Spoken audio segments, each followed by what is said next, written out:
আসসালামু আলাইকুম বন্ধুরা, সবাই কেমন আছেন? আশা করছি সবাই ভালো আছেন। আজ বানাতে চলেছি ডিম ভাজা।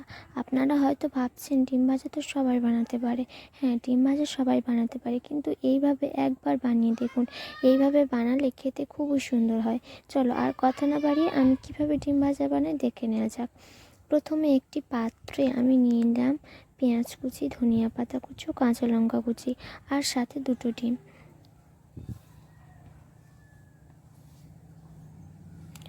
তারপর কড়াইয়ে একটু তেল দিয়ে পেঁয়াজ কুচি দিয়ে দিলাম।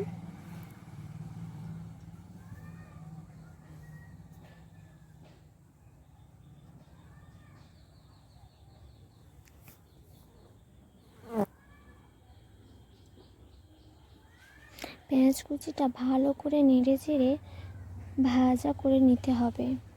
পেঁয়াজটা ভালো করে ভাজা হয়ে গেলে তাতে ধনিয়া পাতা, কাঁচা লঙ্কা কুচিটাও দিয়ে দিতে হবে। তারপর আবারও ভালো করে নেড়ে চেড়ে ভাজা করে নিতে হবে। কিছু ভালো করে ভাজা হয়ে গেলে তারপর একটু হলুদের গুঁড়াও দিয়ে আবার ভালো করে মিশিয়ে নিতে হবে। তারপর তুলে নিয়ে কড়াইয়ে একটু তেল দিয়ে তেলটাকে গরম করার জন্য রেখে দিয়ে এদিকে একটা বাটিতে সব কিছু নিয়ে দুটো ডিম দিয়ে ভালো করে হ্যান্ড বিটারের সাহায্যে নেড়ে চেড়ে নিতে হবে।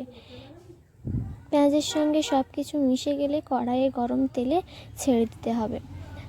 ডিমটা ভাজার সময় অবশ্যই গ্যাসের ফ্লেমটা লো টু মিডিয়ামে রাখতে হবে, না হলে নিচে পুড়ে যেতে পারে।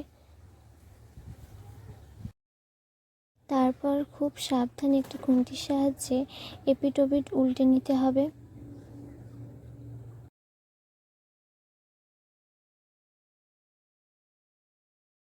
আপনাদের পরিবেশন করে দেখাচ্ছি। সত্যি বলতে ডিম ভাজাটা খুবই সুন্দর হয়েছিল। আপনাদেরও যদি এই ভিডিওটা ভালো লেগে থাকে তাহলে লাইক, কমেন্ট, শেয়ার অবশ্যই করবেন। আর আমার চ্যানেলটিকে সাবস্ক্রাইব করতে মোটেই ভুলবেন না। আপনারা ভালো থাকবেন, সুস্থ থাকবেন। আল্লাহ হাফেজ। আবার দেখা হবে পরের কোনো ভিডিওতে।